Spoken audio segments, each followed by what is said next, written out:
오늘은 민수기 6장 1절에서 12절까지 말씀입니다.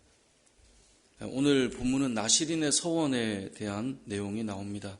나실인의 서원은 누가 하는가 보면 이 하나님의 백성이라고 이스라엘 백성들이 다 모여 있지만 특별히 하나님 앞에 제가 이 인생의 기간을 하나님 앞에 드리겠습니다 라고 좀 뭔가 구별하고 싶고 특별히 주를 위해 살고 싶은 마음을 가진 자들이 이 서원하는 것이 바로 나실인의 서원입니다.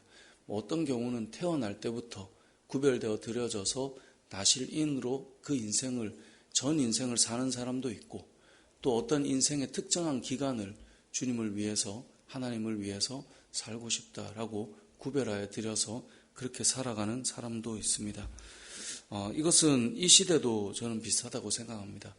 많은 성도들을 만나면서 지금까지 걸어왔는데 그 중에 특별히 그런 분들을 만날 때가 있습니다. 목사님, 정말 인생을 그냥이 아니고 좀 특별하게 주를 위해서 살고 싶습니다 라고 입술로 고백하고 그렇게 살아가는 분들을 볼 때가 있습니다. 물론 그런 고백을 하지 않고 또 주를 위해서 특별하게 헌신하여 살아가는 사람들도 봐왔습니다. 모두가 그렇게 살면 좋지만 특별히 그런 마음을 가지고 살아가는 사람들이 있더라고요. 이스라엘 백성들도 마찬가지 아니겠습니까? 이스라엘 백성이 숫자가 적은 수가 아니잖아요. 우리가 민수기 말씀을 보면 인원을 계수하잖아요. 이스라엘 백성들이 출애굽할 때 장정만 60만이고 모든 사람을 다 하면 한 200만이 될 것이다. 대학 성경 신학자들은 그렇게 추정을 합니다. 그 많은 사람 중에 특별히 저는 나실인으로 구별하여 살겠습니다 라고 말하는 사람이 이 다수는 아니란 말이죠. 그것처럼 이 시대의 교회나 또 하나님 나라의 역사들을 보면 또 우리가 간증을 들으면 늘 이렇게 살아가는 사람이 있구나, 그런 부분들을 보게 된다는 거죠. 그러면 특별하게 주를 위해 살고 싶다라고 결단하는 사람들을 보면 오늘 본문을 통해서도 알 수 있는데요. 결단을 하니까 내가 원하는 방식으로 내가 생각하는 것으로 하고 싶을 때가 많아요. 그런데 하나님께서 분명히 내가 주를 위해 살겠다 다짐하지만 하나님께서 그래 그러면 너 이거 해 라고 규례를 주신다는 것을 우리는 기억할 필요가 있습니다. 특별히 주를 위해 살겠다는 사람들, 훈련된 사람들의 특징을 보면 제가 주를 위해 살겠습니다. 무엇을 하면 될까요? 항상 이것이 함께 따라갑니다. 그러니까 주님을 위해 살겠는데 나 이거 하겠습니다라는 그런 결단도 있지만 대부분의 사람들은 무엇을 하면 될까요? 하나님, 이것이 보통 주를 위해 살겠다는 사람의 특징이고 겸손한 마음의 자세이죠. 그래서 오늘 이 나실인들도 마찬가지입니다. 오늘 2절에 보니까 특별한 서원, 곧 나실인의 서원을 하고 자기 몸을 구별하여 여호와께 드리려고 하면, 이 말은 뭐겠어요? 그렇게 살려고 하면 이렇게 해라 라고 정해주시는 거예요. 가장 기본적인 게 있는 거예요. 아니, 제가 결단하는데 왜 하나님께서 결정합니까? 제가 하는 거죠 라고 하지 않고 나실인으로 세워지려고 하면, 그런 인생을 살려고 하면 기본적으로 이 세 가지는 너는 반드시 지켜야 한다라고 하는 하나님의 뜻이 이 안에 담겨 있다라는 거예요. 그래서 우리가 주를 위해 산다라고 할 때는 하나님의 뜻이 무엇입니까? 라고 묻는 것이 가장 출발점이 된다는 것을 기억해야 합니다. 자, 그렇다면 세 가지는 무엇입니까? 크게 세 가지는, 첫 번째는 3절에 나오는 포도주와 독주를 멀리한다라는 것이고요.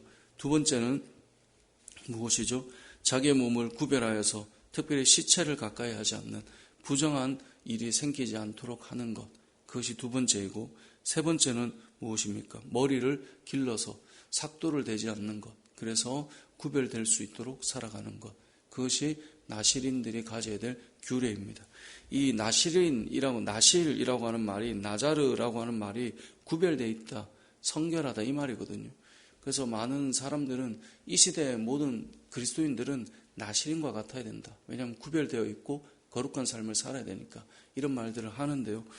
특별히 세 가지의 의미를 생각해 보면 포도주를 마시지 않는다라는 것은 무슨 말이겠습니까? 늘 정신을 차리고 깨어있다 이 말이에요. 그러니까 어떤 순간이든지 하나님 앞에 쓰일 수 있도록 늘 깨어있는 상태로 살아가는 것, 그것이 너무나 중요합니다. 이 세대를 살아가는 성도들도 동의를 해야 되지 않겠습니까? 하나님께서 우리를 어떻게 부르시고 어떻게 사용하실지 알 수 없기 때문에 늘 깨어서 있는 것. 그래서 우리를 그리스도의 군사라고 부르는데, 군인들의 특징이 무엇입니까? 언제 어떤 일이 일어나도 바로 준비돼서 나갈 수 있도록 늘 그렇게 살아가는 것이 군인들 아닙니까? 그것처럼 저와 여러분이 늘 이 포도주와 독주를 마시지 않는 것, 온전한 정신으로 언제나 깨어있는 그 상태, 그것이 나실인의 상태입니다. 하나님께서 임하셔서 부르실 수 있도록 준비되어 있는 것. 두 번째는 무엇입니까? 시체를 가까이 하지 않음으로 부정하지 않는 것. 그러니까 믿음의 사람들은, 하나님 앞에 특별히 드리기를 원하는 사람들은 부정한 것을 멀리하고 살아가는 사람이 되어야 한다는 것을 반드시 기억해야 됩니다. 우리도 주를 위해 살아간다면 하나님이 원하지 않는, 가까이 하지 말아야 될 것들은 멀리하고 살아가야 되는 것이 성도의 마땅한 삶이고 자세입니다. 무엇보다 우리가 주를 위해 이렇게 살겠습니다라고 결단한 자라면 더더욱 우리가 하나님 앞에서 이 부정한 것이 우리에게 오지 않도록, 우리가 또 그것을 피하고 멀리할 수 있도록 살아야 된다는 것. 그것이 하나님의 사람들의 특징이라는 거죠. 마지막으로 한 가지는 머리를 자르지 않고 기르는 것을 통하여서 우리가 나실인이구나라고 하는 외적인 특징과 이 표징도 드러날 수 있게 살아야 합니다. 우리의 삶이, 믿음의 삶은 결국은 다 드러나게 돼요. 예수님께서도 말씀하셨죠. 이 불을 놓을 때 등경 위에 둔다라고 말씀하지 않았습니까? 드러날 수밖에 없어요. 우리가 은밀하게 주를 위해 선실하고 살아가지만 다 드러나게 돼요. 근데 믿는 자라면 믿음의 그 선한, 또 주님 앞에 드려진 그 삶이 드러나게끔 살아가는 거예요. 그래서 나실인은 머리를 기르는 그것을 통해서 저는 그런 생각을 많이 해봅니다. 멀리서 머리 긴 남자가 온다. 그럼 무슨 생각을 할까요? 저 사람 하나님 앞에 구별된 사람이구나.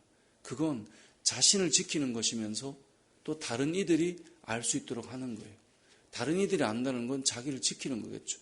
제가 목사라고 하는 것을 드러내고 사는 것과 가리고 사는 것, 어떤 경우에 더 범죄할 확률이 높을까요? 내가 크리스찬이라는 것을 온 사람들에게 알리고 살아가는 것과 알리지 않고 가리고 살아가는 것, 어떤 때 우리는 더 우리 자신을 겸비하게 될까요? 결국 우리가 신분이 누구인가를 드러내고 나타나게 하는 것은 자신의 삶을 한 번 더 다듬을 수 있도록 하는 그런 모습이 되는 것입니다. 그래서 나실인들은 다 머리를 기르고 그렇게 그 기간을 보냈었음을 통하여서 그들이 지금 구별되어 있다는 것을 스스로 지키고 또 남들이 알 수 있도록 하는 그런 표징을 가지고 있었던 것입니다. 이 땅을 살아가는 믿음의 성도들이, 믿는 자들이 점점 이 세상의 평가가 좋지 않고, 또 여러분 목회자 이러면 지금 참 이 목사라는 그 타이틀 자체가 세상이 썩 좋아하지 않는, 또 사건 사고도 참 많은, 그래서 예전에는 뭐 전도사 이래도 전도사님이세요 이랬는데 지금 그렇지 않은 시대를 살죠. 그래서 가끔은 안 드러내고 싶은, 그리고 뭔가 선한 일을 하면서 나중에 목사였구나 알게 되었을 때 더 유익하게 되는 그런 경우들이 오히려 더 유익한가, 이런 마음이 들 정도로 참 어려운 시대를 살아가고 있습니다. 그럼에도 우리가 기억해야 될 것은, 우리가 누구인가가 너무나 가려져 있으면 그것이 오히려 우리를 보호하는데 위험할 수도 있다라는 것을 우리는 생각해 볼 수 있어야 됩니다. 말씀을 맺겠습니다. 오늘 본문은 이 나실인 규례에 대해서 말씀해 주고 있어요. 특별히 나실인들은 앞서 말한 대로 하나님 앞에 드려져서 살고 싶은 마음을 가진 자들입니다. 다 교회를 다니지만 특별히 주를 위해서 살고 싶은 마음을 가진 사람들, 저는 우리 모든 성도들이 이 나실인의 정신이 있었으면 좋겠고, 그렇게 살려면 내가 드리니까 내 뜻이 아니라 하나님의 뜻이 무엇인지가 우리에게서 먼저 드러나야 되는데, 이 나실인을 향한 세 가지 규례, 포도주와 독주를 멀리하며 항상 깨어있는 그 삶, 시체를 가까이 하지 않으므로 부정하지 않고 하나님과 늘 교통하는 삶, 머리를 기름으로 나실인으로 살아가고 있음을 자신도 타인도 알게 함으로 그렇게 그 삶을 온전히 살아갈 수 있도록 하는 삶, 저와 여러분의 삶 속에 이런 삶이 이 시대의 나시린으로 살아가는 은혜가 있으시길 주님의 이름으로 축복합니다. 아멘.